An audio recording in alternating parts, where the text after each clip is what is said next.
Hi, welcome to Gene Rants. I'm Gene. And if you want a little look at the behind the scenes action here at Gene Rants, I'm recording this for the second time because I forgot to turn on my mic. I forgot to turn on the mic, so I am starting all over.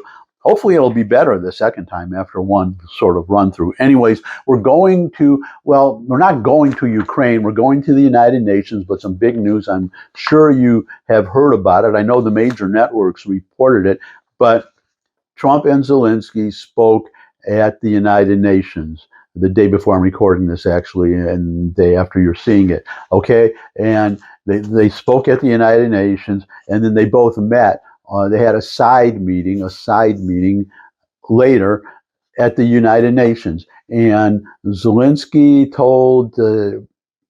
gave some new information to Trump, and it caused Trump to completely reverse his position on the Ukraine-Russian war. Now, we all know that Trump has been saying for months that Ukraine just has to give up on the idea of ever getting all of their land back, all the land that the Russians took. But Trump has completely reversed that. He now says that Ukraine can win a complete victory. Now, some of the factors, the money quote or whatever, if you're pressed for time, the Ukraine's attacks, they are very strategic. See, that's a difference between it's Russia. They have a basic misunderstanding, or Putin does, of warfare, and they've just been, the idea on Russia's side is just to bomb the crap out of the civilian centers and kill a lot of civilians and break their will and get them to surrender.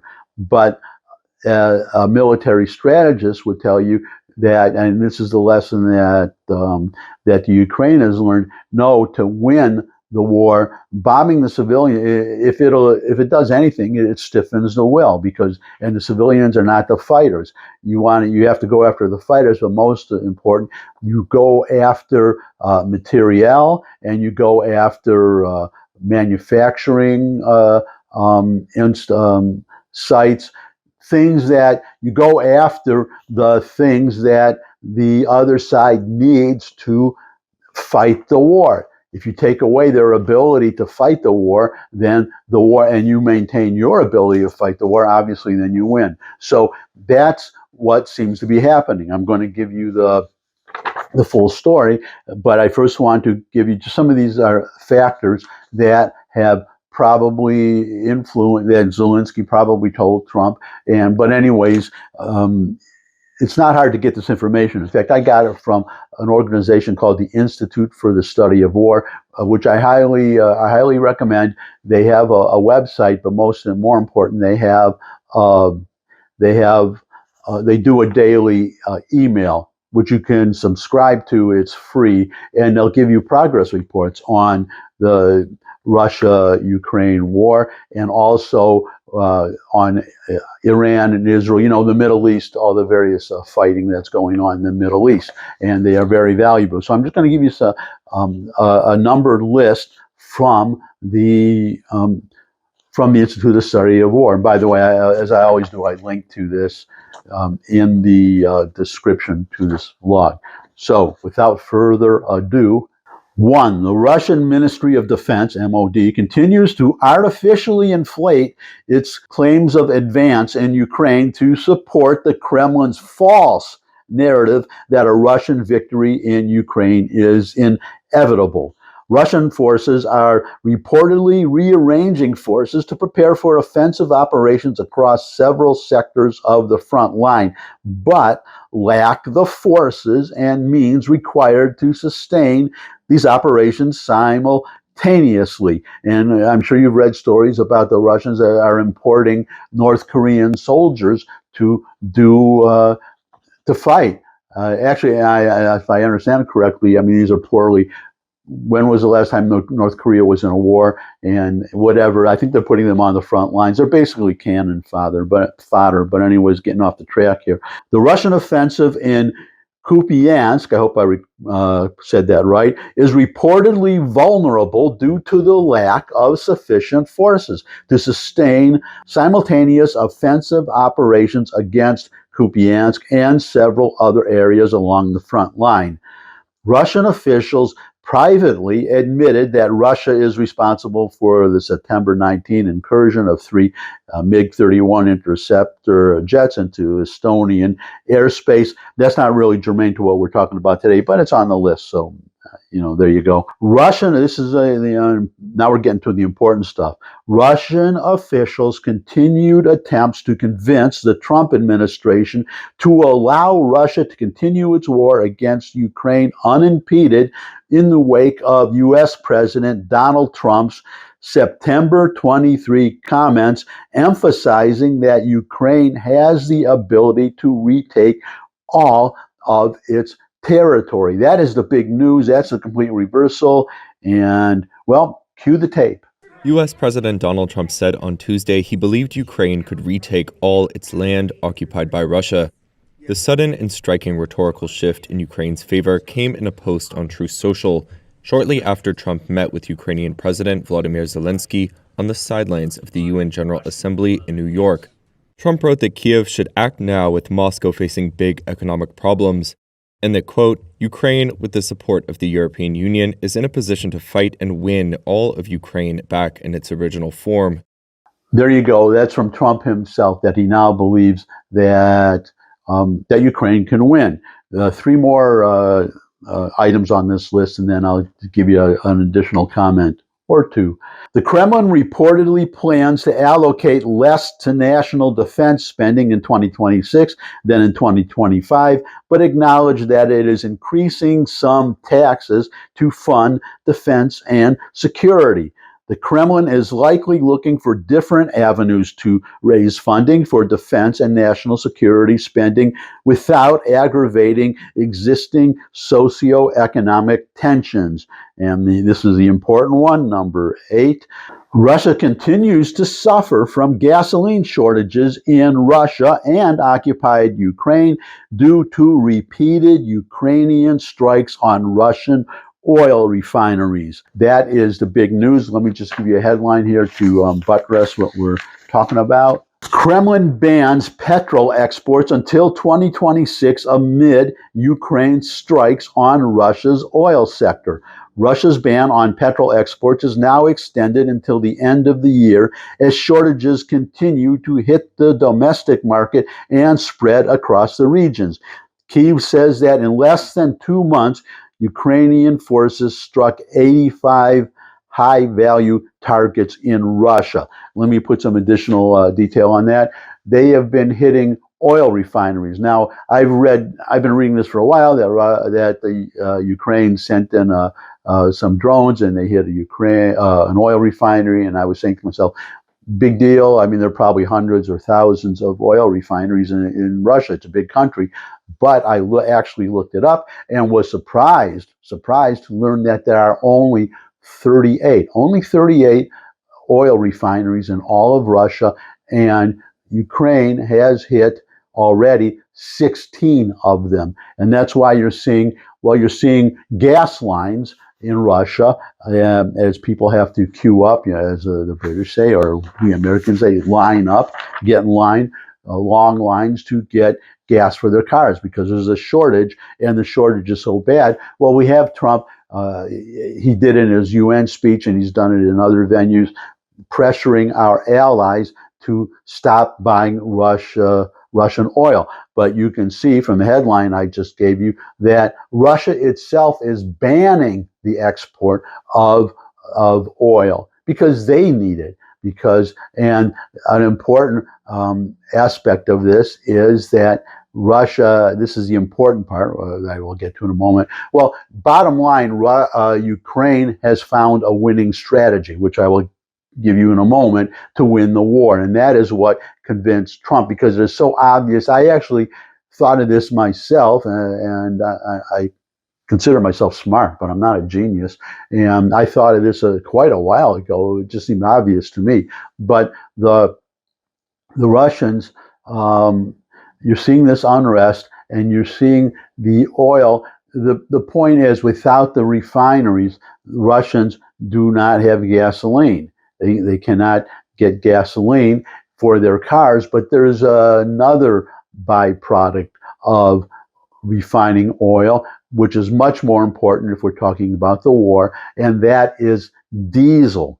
Diesel. Now, of course, Russian trucks, the big trucks like ours, they run on diesel. So that's another way that the Russian economy is being impacted, which is one factor in this strategy, that without having to bomb Moscow and starting as like the Tucker Carlsons of this world and Steve Bannon's World War III, they don't have to hit any civilian areas, which is a failed strategy anyways. You have to hit the ability to fight a war.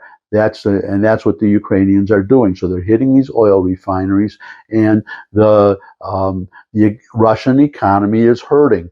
Trump said it himself. The Russian economy is hurting, and this is the Reagan strategy, actually, that to bankrupt Russia. I've said this several vlogs ago, that that we should be pressuring them economically. We have the ability to do it. Trump has just been holding off. I hope he will now start to take action. But getting back to these oil refineries, if you're a student of history, you know World War II, Rommel in the fighting Montgomery and Patton in the Middle East, that one factor in the Allied victory was that the Germans ran out of fuel for their tanks because they could, which is ironic in a way, because we now know, wasn't, I guess, known at the time, or the Germans didn't have the technical ability or the time, but all the oil they could want was right under their feet. But of course, then the oil would have to be drilled and it would have to be refined. And that would take quite a while to build the infrastructure to do that. But the point is, that was a big factor. And now we go back to Ukraine, and the Russians, if they cannot refine their crude oil into diesel, then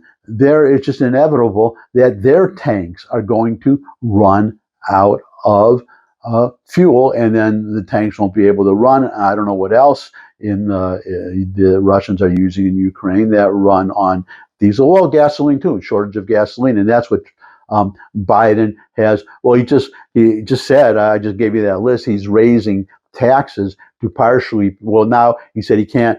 He said he's not spending as much in 2020, or he won't spend as much in 2026 as he did in 2025. Well, an obvious reason, or possibly obvious reason, could be that he doesn't have the money.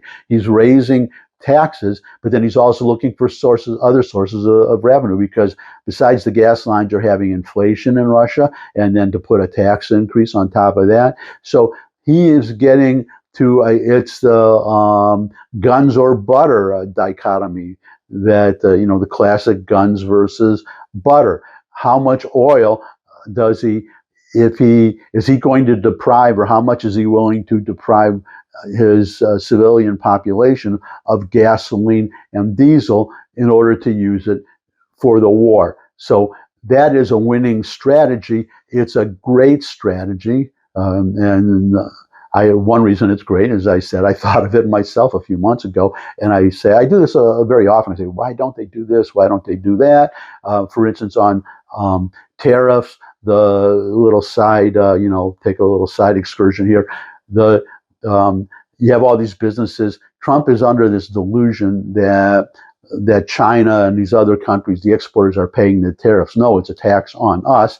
And even Scott Bessent, which surprised and shocked me, has drunk the Kool-Aid and was asked directly, do you really say that we American consumers and American companies are not actually paying the tariffs? And he denied it. But if I were Congress, I guess they are so, actually I may do a vlog on this, TSS, we know TDS, which is Trump derangement syndrome, but I'm starting to see a TSS, Trump sycophancy syndrome, where to certain people, Trump, just as on the left, Trump can do no right. There are people people on the left, that Trump could do no right, and on the right, that Trump could do no wrong. And Trump is far, far, far from perfect and on these tariffs. I don't know why the House or the Senate or both don't call in all these businesses that are screaming that they're being hurt by these tariffs and hold hearings and have them testify, and then let Trump deny that. And actually, he may really screw himself, because there's a Supreme Court case coming up on the constitutionality of these tariffs, and I think that they will be found unconstitutional, at least some of them. But would not surprise me if all of them. But that's another subject for another day. Getting back to today, now it remains for Trump. What Trump should be doing, now that we have this winning strategy, is giving Zelensky, giving the Ukrainians, say, HIMARS missiles, so the long-range missiles. Trump has been denying them, or we have been denying those two, because we said we don't want you to use them to attack Russia. But maybe give them something that if Ukraine uses them only against oil refineries, help them. Ukraine has destroyed 16 of 38. You help them destroy the rest. But I don't mean just damage them so they can be repaired, but totally destroy them. You do that, and then Russia goes from being an oil exporter to an oil importer. But from whom is he going to import the oil? I mean, the people, his biggest customers, India and China, they are importing oil from Russia. Obviously, they don't have the oil to export, unless they want to help Russia so much that they buy it from Saudi. Certainly, we're not going to sell it to them, and then resell it to the Russians, and which will be another expense for Russia, because instead of just drilling their own oil, they would have to buy it. I don't see that happening. So, as I said, winning strategy. Just stick with it. Trump should give Zelensky all the help he needs, simply to damage the Russian economy, number one, but number two, to deprive Putin of the fuel he needs for his war machine. If you do that, I mean, then they're just stuck. They're just dead, paperweights, enormous, multi-ton paperweights just sitting on the road. That's all they are. So, and that's all for today from me. Thanks for stopping by. If you could subscribe, that would really be great. Your comments welcome in the comment section below the video. Share this video with anyone you think would benefit from it. But most of all, come back and see me again. I'd love to see all of you again. And until I do see all of you again, bye.